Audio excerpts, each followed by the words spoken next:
ये आपका Android studio का फ्रेमवर्क है। इसमें सबसे पहले फाइल न्यू न्यू प्रोजेक्ट। अगर आप किसी प्रोजेक्ट को स्टार्ट करना चाहते हैं इनिशियली, तो आप न्यू प्रोजेक्ट करके उस नए प्रोजेक्ट को आप स्टार्ट कर सकते हैं। यहाँ पे उसका नाम लिख के जो भी है आप उसको स्टार्ट कर सकते हैं। अगर आपने कोई प्रोजेक्ट किसी दूसरे सिस्टम से इंपोर्ट करना चाहते हैं, कोई दूसरे सिस्टम में जिसमें आपने प्रोजेक्ट बनाया है, और उस प्रोजेक्ट को आप अपने सिस्टम पर इंपोर्ट करके उसमें कोडिंग करना चाहते हैं या उसमें काम करना चाहते हैं, तो आप इंपोर्ट प्रोजेक्ट से कर सकते हैं। अगर आपका प्रोजेक्ट किसी पर्टिकुलर जैसे कि गिटहब, गूगल क्लाउड यहाँ स्टोर है, तो आप यहाँ से इस पर्टिकुलर फ्रेमवर्क से आप उस प्रोजेक्ट पे काम कर सकते हैं। मॉड्यूल्स, डिफरेंट टाइप के मॉड्यूल्स प्रेजेंट होते हैं एंड्रॉयड में। जैसे एंड्रॉयड लाइब्रेरी, आप अगर एंड्रॉयड की किसी पर्टिकुलर लाइब्रेरी को यूज़ करना चाहते हैं तो आप यहाँ से यूज़ कर सकते हैं। जावा की बहुत सारी लाइब्रेरी होती है जो हमने जावा में पहले ही सीखा है, तो आप उस लाइब्रेरी को यहाँ पे यूज़ कर सकते हैं। जार फाइल, जैसे कि अगर आप किसी जार फाइल, जैसे आपका डेटाबेस में जो जार फाइल लगता है, JDBC और DBC का जार फाइल लगता है, आप उस जार फाइल को यहाँ इंपोर्ट करना चाहते हैं तो आप यहाँ से कर सकते हैं। गूगल का, अगर आप गूगल के क्लाउड का यूज़ कर रहे हैं तो आप कोई उसके मॉड्यूल का यूज़ कर रहे हैं तो आप उसके मॉड्यूल को यहाँ इंपोर्ट कर सकते हैं। और बहुत सारे मॉड्यूल्स होते हैं, आप डिफरेंट टाइप के मॉड्यूल्स को इसमें इंपोर्ट कर सकते हैं अपने प्रोजेक्ट पर। अगर आपने मॉड्यूल कहीं रखा हुआ, जैसे किसी अपने सिस्टम पे अगर आपने जार फाइल रखी हुई है या किसी और सिस्टम से आप उसको इंपोर्ट करना चाहते हैं तो आप इंपोर्ट मॉड्यूल से यूज़ कर सकते हैं। अगर आप अपने सिस्टम के किसी प्रोजेक्ट को एक्सेस करना चाहते हैं या उस पर कोडिंग करना चाहते हैं या उस पर काम करना चाहते हैं तो आप ओपन से आप उस पर्टिकुलर एप्लीकेशन को ओपन कर सकते हैं।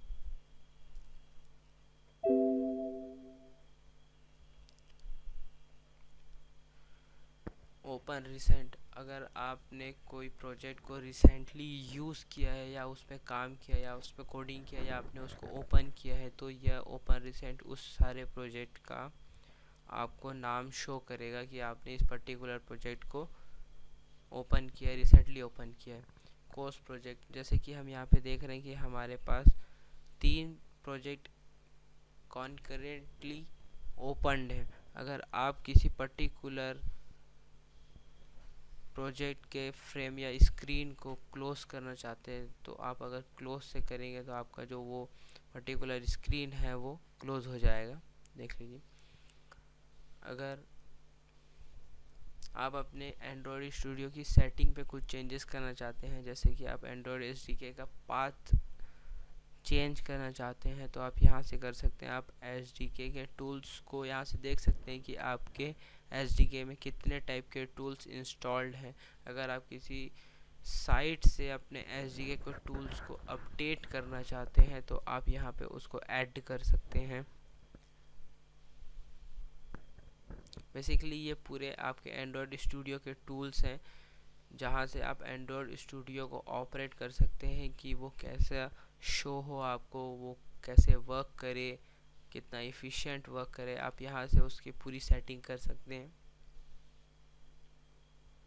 अगर आप अपने प्रोजेक्ट का स्ट्रक्चर देखना चाहते हैं कि आपने कौन से पाथ से SDK यूज़ किया है, कौन सा JRE यूज़ किया है या कौन सा NDK यूज़ किया है, या आपके प्रोजेक्ट का क्रेडल वर्जन कौन सा है, आपका एंड्रॉयड के स्टूडियो का वर्जन कौन सा है, आप यहाँ से यह सब देख सकते हैं।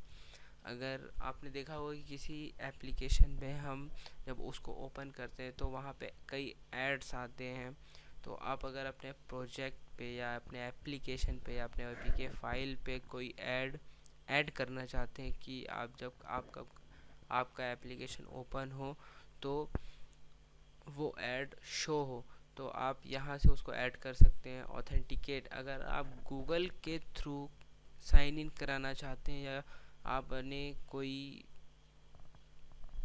लॉगिन स्क्रीन बनाई है जो आप गूगल के थ्रू साइन इन कराना चाहते हैं तो आप यहाँ से उसको साइन इन करा सकते हैं।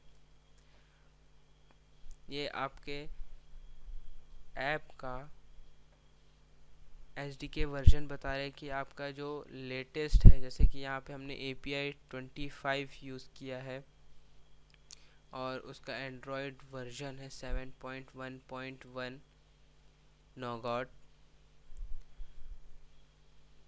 बिल्ड टूल वर्जन 25.0.2.0 जैसे कि आप देख सकते हैं।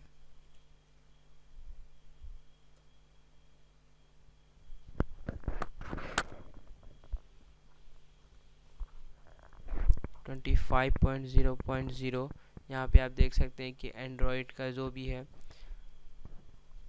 API 25 Android 7.1.1।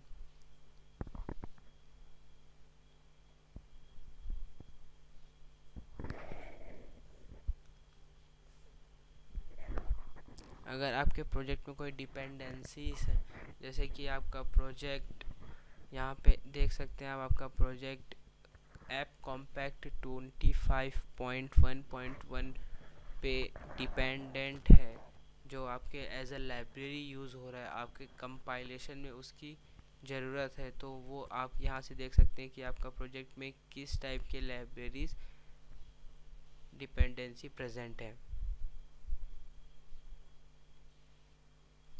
अगर आप अपने प्रोजेक्ट की या अपने एंड्रॉयड स्टूडियो की सेटिंग को डिफ़ॉल्ट करना चाहते हैं, या इसका मतलब है कि अगर आपका एंड्रॉयड प्रोजेक्ट आपने कोई सेटिंग चेंज कर दी और आप उस सेटिंग को डिफ़ॉल्ट यानी पुराने सेटिंग पे करना चाहते हैं, जो प्रीवियस था इनिशियल पे जो था, आप यहाँ से उसको डिफ़ॉल्ट सेटिंग कर सकते हैं। डिफ़ॉल्ट प्रोजेक्ट स्ट्रक्चर, अगर आपने प्रोजेक्ट स्ट्रक्चर चेंज किया और आप चाहते हैं कि आपका प्रोजेक्ट स्ट्रक्चर इनिशियली हो जाए, तो आप यहाँ से डिफ़ॉल्ट प्रोजेक्ट स्ट्रक्चर कर सकते हैं। अगर आपने सेटिंग अपने सिस्टम पे कहीं रखा हुआ है या आपके सिस्टम पे सेटिंग है एंड्रॉयड स्टूडियो का, तो आप यहाँ से इंपोर्ट कर सकते हैं, या फिर आप अपने सेटिंग को दूसरे सिस्टम पे एक्सपोर्ट करना चाहते हैं या दूसरे सिस्टम पे ले जाना चाहते हैं या उस पे इंस्टॉल करके उसमें यूज़ करना चाहते हैं, तो आप अपने सेटिंग को एक्सपोर्ट भी कर सकते हैं। अगर आप अपने पूरे फ्रेम को सेव करना चाहते हैं या फिर कह सकते हैं कि आप अपने प्रोजेक्ट को सेव करना चाहते हैं, तो आप सेव ऑल से भी कर सकते हैं। सिंक्रोनाइज, अगर आपने अपने प्रोजेक्ट का कोई भी सेटिंग चेंज किया, जैसे आपने अपने ग्रेडल वर्जन चेंज किया या फिर आपने अपना API लेवल चेंज किया, एंड्रॉयड वर्जन चेंज किया, तो आपको हर बार अपने प्रोजेक्ट को सिंक्रोनाइज़ करना होता है ताकि आपके जितने भी सेटअप्स हैं उस पर्टिकुलर वर्जन के लिए सेट हो जाएं, तो आप यहाँ से उसको सिंक्रोनाइज़ कर सकते हैं। इनवैलिड कैश एंड रीस्टार्ट, अगर आप जब भी अपने प्रोजेक्ट पे काम करते हैं तो आप कुछ चेंजेस करते हैं, तो यहाँ पे उसकी कैश मेमोरी जनरेट हो जाती है, कैश फाइल जनरेट हो जाती है हर बार आप किस काम करने पे। अगर आप उस कैश फाइल को डिलीट करना चाहते हैं या हटाना चाहते हैं, तो आप यहाँ से उसको हटा सकते हैं। एग्ज़िट करने पे आपका जो भी फ्रेम है वो एग्ज़िट हो जाएगा, आप अपने एंड्रॉयड स्टूडियो से एग्ज़िट हो जाएंगे।